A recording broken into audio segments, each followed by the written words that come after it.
ನಮಸ್ಕಾರ ದೇವರು, ಹೇಗಿದ್ದೀರಾ ನೀವೆಲ್ಲರೂ? ನಾನು ನಿಮ್ಮ ಪವನ್ ಗೌಡ. ದೇವರು, ವಿಡಿಯೋ ಶುರು ಮಾಡೋಕ್ಕೂ ಮುನ್ನ ನಿಮ್ಮಲ್ಲಿ ಒಂದು ಪ್ರೀತಿಯ ಮನವಿ. ನಮ್ಮ ಚಾನಲ್ ಕಂಟೆಂಟ್ ನಿಮಗೆ ಇಷ್ಟ ಆದ್ರೆ ಮಾತ್ರ ಸಬ್ಸ್ಕ್ರೈಬ್ ಆಗೋದನ್ನ ಮರಿಬೇಡಿ. ಹಾಗಾದ್ರೆ ಇವತ್ತಿನ ವಿಡಿಯೋವನ್ನ ಶುರು ಮಾಡೋಣ. ದೇವರು, ರಾಹುಲ್ ಗಾಂಧಿ ಅವರು ತಮ್ಮ ಹಲವು ಭಾಷಣಗಳಲ್ಲಿ ಪದೇ ಪದೇ ಪ್ರಸ್ತಾಪ ಮಾಡುವ ಎರಡು ಹೆಸರು ಯಾವುದಂದ್ರೆ ಅಂಬಾನಿ ಮತ್ತು ಅದಾನಿ.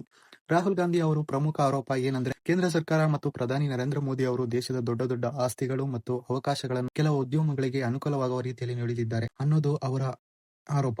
ಆದರೆ ಈಗ ಕರ್ನಾಟಕದಲ್ಲಿ ನಡೆದಿರುವ ಒಂದು ಬೆಳವಣಿಗೆ ರಾಜಕೀಯವಾಗಿ ಸಾಕಷ್ಟು ಚರ್ಚೆಗೆ ಕಾರಣವಾಗಿದೆ. ಅದೇನಂದ್ರೆ, ಉದ್ಯಮಿ ಗೌತಮ್ ಅದಾನಿ ಅವರು ಕರ್ನಾಟಕದ ಉಪಮುಖ್ಯಮಂತ್ರಿ ಡಿ.ಕೆ. ಶಿವಕುಮಾರ್ ಅವರನ್ನು ಭೇಟಿ ಮಾಡಿದ್ದಾರೆ. ಈ ಭೇಟಿಯ ನಂತರ ಇಬ್ಬರ ನಡುವೆ ನಡೆದ ಮಾತುಕತೆ ಮತ್ತು ಅದರ ಹಿನ್ನೆಲೆ ಬಗ್ಗೆ ರಾಜಕೀಯ ವಲಯಗಳು ಹಲವು ಪ್ರಶ್ನೆಗಳನ್ನು ಕೇಳಿಬರುತ್ತಿವೆ. ಇದನ್ನೇ ಆಧಾರ ಮಾಡಿಕೊಂಡು ಬಿಜೆಪಿ ನಾಯಕರು ಕಾಂಗ್ರೆಸ್ ವಿರುದ್ಧ ಟೀಕೆ ಮಾಡುತ್ತಿದ್ದಾರೆ. ಅದರಲ್ಲೂ ವಿಪಕ್ಷ ನಾಯಕ ಆರ್ ಅಶೋಕ್ ಅವರು ರಾಹುಲ್ ಗಾಂಧಿ ಒಂದು ಕಡೆ ಅದಾನಿ ಅವರನ್ನು ಟೀಕಿಸುತ್ತಾರೆ. ಆದರೆ ಕರ್ನಾಟಕದಲ್ಲಿ ಕಾಂಗ್ರೆಸ್ ಸರ್ಕಾರದ ಪ್ರಮುಖ ನಾಯಕ ಅದೇ ಉದ್ಯಮಿಯನ್ನು ಆತ್ಮೀಯವಾಗಿ ಭೇಟಿ ಮಾಡುತ್ತಿದ್ದಾರೆ. ಹಾಗಾದ್ರೆ ಇದು ಡಬಲ್ ಸ್ಟ್ಯಾಂಡರ್ಡ್ಸ್ ಅಲ್ಲವೇ ಎಂದು ಪ್ರಶ್ನಿಸುತ್ತಿದ್ದಾರೆ. ಆದರೆ ಇಲ್ಲಿ ಒಂದು ಮುಖ್ಯ ಪ್ರಶ್ನೆ ಇದೆ. ಗೌತಮ್ ಅದಾನಿ ಅವರು ಡಿ.ಕೆ. ಶಿವಕುಮಾರ್ ಅನ್ನು ಭೇಟಿ ಮಾಡಿದ್ಯಾಕೆ? ಇದರ ಹಿಂದೆ ದೊಡ್ಡದೊಂದು ಯೋಜನೆಯ ವಿಚಾರವೇ ಇದೆ ಎನ್ನಲಾಗುತ್ತಿದೆ. ಬೆಂಗಳೂರು ನಗರದ ಸೆಂಟ್ರಲ್ ಸಿಲ್ಕ್ ಬೋರ್ಡ್ನಿಂದ ಹೆಬ್ಬಾಳ ಜಂಕ್ಷನ್ ವರೆಗೆ ಸುಮಾರು 16.75 ಕಿಲೋಮೀಟರ್ ಉದ್ದದ ಸುರಂಗ ರಸ್ತೆ ನಿರ್ಮಿಸುವ ಯೋಜನೆ ಈಗಾಗಲೇ ಚರ್ಚೆಯಲ್ಲಿದೆ. ಈ ಯೋಜನೆಯ ಉದ್ದೇಶ ಬೆಂಗಳೂರಿನಲ್ಲಿ ಪ್ರಮುಖ ಟ್ರಾಫಿಕ್ ಸಮಸ್ಯೆ ಇರುವ ಪ್ರದೇಶಗಳಲ್ಲಿ ಪರ್ಯಾಯ ಸಂಪರ್ಕ ಕಲ್ಪಿಸುವುದು. ಸೆಂಟ್ರಲ್ ಸಿಲ್ಕ್ ಬೋರ್ಡ್ನಿಂದ ಆರಂಭವಾಗಿ ಡೈರಿ ಸರ್ಕಲ್, ಲಾಲ್ಬಾಗ್ ಸುತ್ತಮುತ್ತ ಮೆಟ್ರೋ, ಆಸ್ಪತ್ರೆ, ಕಾರ್ಪೊರೇಷನ್ ಜಂಕ್ಷನ್, ರೇಸ್ಕೋರ್ಸ್ ರಸ್ತೆ, ಅರಮನೆ ಮೈದಾನ, ಮೇಕ್ರಿ ಸರ್ಕಲ್ ಮೂಲಕ ಹೆಬ್ಬಾಳದ ಎಸ್ಟಿಂ ಮಾಲ್ ವರೆಗೆ ಸಂಪರ್ಕ ಕಲ್ಪಿಸುವ ಯೋಜನೆ ಇದಾಗಿದೆ. ಸಾಮಾನ್ಯವಾಗಿ ಈ ಮಾರ್ಗಗಳಲ್ಲಿ ಟ್ರಾಫಿಕ್ ಜಾಮ್ನಿಂದಾಗಿ 1 ಗಂಟೆ, ಕೆಲವೊಮ್ಮೆ ಅದಕ್ಕಿಂತ ಹೆಚ್ಚು ಸಮಯ ಪ್ರಯಾಣ ಮಾಡಬೇಕಾಗುತ್ತದೆ. ಆದರೆ ಸುರಂಗ ಮಾರ್ಗದ ಮೂಲಕ ಸಂಚಾರ ಮಾಡಿದರೆ ಸಿಗ್ನಲ್ನಲ್ಲಿ ಸಮಸ್ಯೆ ಕಡಿಮೆಯಾಗುವುದರಿಂದ ಪ್ರಯಾಣದ ಸಮಯ ಸಾಕಷ್ಟು ಇಳಿಯಬಹುದು ಎನ್ನುವುದು ಯೋಜನೆ ಪರ ಇರುವವರ ವಾದ. ಆದರೆ ಈ ಯೋಜನಾ ವಿರೋಧವೂ ಇದೆ. ಯಾಕಂದ್ರೆ ಸುರಂಗ ರಸ್ತೆ ನಿರ್ಮಾಣದ ವೇಳೆ ಪರಿಸರದ ಮೇಲೆ ಪರಿಣಾಮ ಬೀರುವ ಸಾಧ್ಯತೆ ಬಗ್ಗೆ ಪ್ರಶ್ನೆಗಳು ಎದ್ದಿವೆ. ವಿಶೇಷವಾಗಿ ಲಾಲ್ಬಾಗ್ ನಂತಹ ಹಸಿರು ಪ್ರದೇಶಗಳಲ್ಲಿ ನಿರ್ಮಾಣವಾಗುವುದರಿಂದ ಮರಗಳು, ಬಂಡೆಗಳು ಮತ್ತು ಅಂತರ್ಜಲ ವ್ಯವಸ್ಥೆ ಮೇಲೆ ಪರಿಣಾಮ ಬೀರುವುದು ಎಂಬ ಆತಂಕ ವ್ಯಕ್ತವಾಗಿದೆ. ಇನ್ನೊಂದು ಪ್ರಮುಖ ಪ್ರಶ್ನೆ ಟೋಲ್ ಬಗ್ಗೆ. ಈ ಯೋಜನೆ ಸಮಸ್ಯೆ ಸರ್ಕಾರಿ ರಸ್ತೆ ನಿರ್ಮಾಣದ ಮಾದರಿಯಲ್ಲಿ ಅಲ್ಲ. ಇದು ಬಿಲ್ಟ್ ಅಪ್ ಆಪರೇಟ್ ಟ್ರಾನ್ಸ್ಫರ್ ಅಂದರೆ ಬಿಒಟಿ ಮಾದರಿಯಲ್ಲಿ ನಿರ್ಮಾಣವಾಗುವ ಯೋಜನೆ ಎಂದು ಹೇಳಲಾಗುತ್ತಿದೆ. ಸರಳವಾಗಿ ಹೇಳ್ಬೇಕಂದ್ರೆ, ಖಾಸಗಿ ಸಂಸ್ಥೆ ಯೋಜನೆಗೆ ಹಣ ಹೂಡಿ ರಸ್ತೆ ನಿರ್ಮಿಸುತ್ತದೆ. ನಂತರ ನಿರ್ದಿಷ್ಟ ಅವಧಿಯವರೆಗೆ ಅದನ್ನು ನಿರ್ವಹಿಸಿ ಟೋಲ್ ಮೂಲಕ ಆದಾಯ ಪಡೆಯುತ್ತದೆ. ಒಪ್ಪಂದದ ಅವಧಿ ಮುಗಿದ ನಂತರ ಯೋಜನೆಯನ್ನು ಸರ್ಕಾರದ ಹಸ್ತಾಂತರಿಸುವ ವ್ಯವಸ್ಥೆ ಇದು.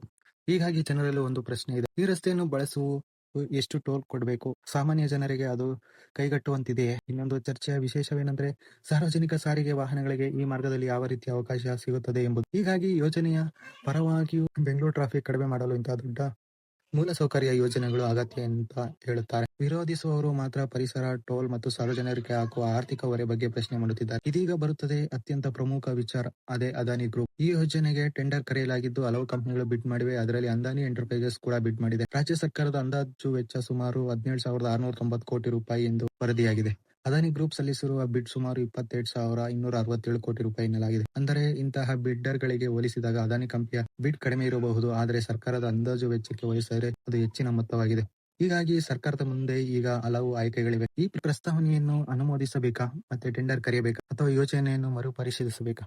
ಈ ವಿಚಾರ ಅಂತಿಮವಾಗಿ ಸರ್ಕಾರ ಮತ್ತು ಸಚಿವ ಸಂಪುಟ ನಿರ್ಧಾರಕ್ಕೆ ಒಳಪಟ್ಟಿದೆ. ಇದರ ನಡುವೆ ಅದಾನಿ ಅವರು ಡಿ.ಕೆ. ಶಿವಕುಮಾರ್ ಅನ್ನು ಭೇಟಿ ಮಾಡಿರುವುದು ಸಹಜವಾಗಿ ರಾಜಕೀಯ ಚರ್ಚೆಗೆ ಕಾರಣವಾಗಿದೆ. ಆದರೆ ಇಲ್ಲಿ ನಾವು ಒಂದು ವಿಷಯವನ್ನು ಸ್ಪಷ್ಟವಾಗಿ ಅರ್ಥ ಮಾಡ್ಕೊಳ್ಬೇಕು. ಒಬ್ಬ ಉದ್ಯಮಿ ಮತ್ತು ಒಬ್ಬ ಸರ್ಕಾರದ ಪ್ರತಿನಿಧಿ ಭೇಟಿಯಾಗಿದ್ದಾರೆ ಅಂದ ಮಾತ್ರಕ್ಕೆ ಯಾವುದೇ ಅಕ್ರಮ ನಡೆದಿದೆ ಎಂದು ತೀರ್ಮಾನಿಸಲು ಸಾಧ್ಯವಿಲ್ಲ. ಅವರು ಯಾವ ವಿಚಾರದ ಬಗ್ಗೆ ಚರ್ಚೆ ಮಾಡಿದ್ದಾರೆ, ಸರ್ಕಾರದ ನಿರ್ಧಾರ ಏನು ಆಗಲಿದೆ, ಟೆಂಡರ್ ನಿಯಮಗಳು ಏನು ಹೇಳುತ್ತವೆ, ಅಂತಿಮವಾಗಿ ಯಾರಿಗೆ ಯೋಜನೆ ಸಿಗಲಿದೆ, ಇವೆಲ್ಲವೂ ಅಧಿಕೃತ ನಿರ್ಧಾರ ಮತ್ತು ದಾಖಲೆಗಳ ಆಧಾರದ ಮೇಲೆ ಮಾತ್ರ ಸ್ಪಷ್ಟವಾಗಬೇಕು. ಆದರೆ ರಾಜಕೀಯವಾಗಿ ನೋಡಿದಾಗ ಪ್ರಶ್ನೆ ಮಾತ್ರ ದೊಡ್ಡದಾಗಿದೆ. ರಾಹುಲ್ ಗಾಂಧಿ ಅವರು ದೇಶದ ಮಟ್ಟದಲ್ಲಿ ಅದಾನಿ ಅವರನ್ನು ಟೀಕಿಸುತ್ತಿರುವ ಸಂದರ್ಭದಲ್ಲಿ ಕರ್ನಾಟಕದ ಕಾಂಗ್ರೆಸ್ ಸರ್ಕಾರದ ಪ್ರಮುಖ ನಾಯಕರು ಅದಾನಿ ಅವರೊಂದಿಗೆ ಸಭೆ ನಡೆಸುತ್ತಿರುವುದು ನಿಜವಾಗಿಯೂ ರಾಜಕೀಯ ವಿರೋಧಿಗಳಿಗೆ ಪ್ರಶ್ನೆ ಮಾಡಲು ಅವಕಾಶ ನೀಡುತ್ತಿದೆಯೇ, ಅಥವಾ ಇದು ಕೇವಲ ಒಂದು ದೊಡ್ಡ ಮೂಲಸೌಕರ್ಯ ಯೋಜನೆಗೆ ಸಂಬಂಧಿಸಿದ ಸಾಮಾನ್ಯ ವ್ಯವಹಾರಿಕ ಸಭೆಯೇ? ಇದಕ್ಕೆ ಉತ್ತರವನ್ನು ಜನರು ಮಾತ್ರವಲ್ಲ, ಸರ್ಕಾರವು ಸ್ಪಷ್ಟವಾಗಿ ನೀಡಬೇಕಾಗಿದೆ. ಬೆಂಗಳೂರಿಗೆ ಸುರಂಗ ರಸ್ತೆ ಬೇಕೇ ಬೇಡವೇ ಅನ್ನೋದಕ್ಕಿಂತಲೂ ಮುಖ್ಯವಾಗಿ ಅದರ ಪರಿಸರ ಪರಿಣಾಮ ಏನು, ಸಾರ್ವಜನಿಕರಿಗೆ ಅದರ ಪ್ರಯೋಜನ ಎಷ್ಟು, ಟೋಲ್ ಎಷ್ಟು, ಯೋಜನೆ ವೆಚ್ಚ ಎಷ್ಟು, ಟೆಂಡರ್ ಪ್ರಕ್ರಿಯೆ ಎಷ್ಟು ಪಾರದರ್ಶಕ, ಮತ್ತು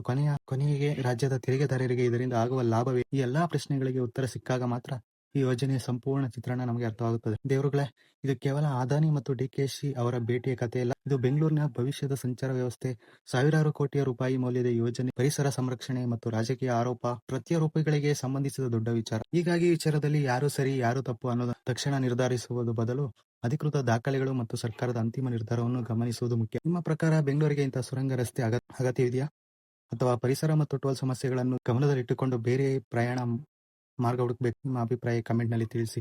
ವಿಡಿಯೋ ನಿಮಗೆ ಇಷ್ಟ ಆಗಿದ್ರೆ ಲೈಕ್ ಮಾಡಿ, ನಿಮ್ಮ ಫ್ರೆಂಡ್ಸ್ ಮತ್ತು ಫ್ಯಾಮಿಲಿಗೆ ಶೇರ್ ಮಾಡಿ, ನನ್ನ ಚಾನಲ್ನ ಸಬ್ಸ್ಕ್ರೈಬ್ ಮಾಡಿ. ಮತ್ತೊಂದು ಆಸಕ್ತಿದಾಯಕ ವಿಡಿಯೋದಲ್ಲಿ ಮತ್ತೆ ಸಿಗ್ತೀನಿ. ಧನ್ಯವಾದ.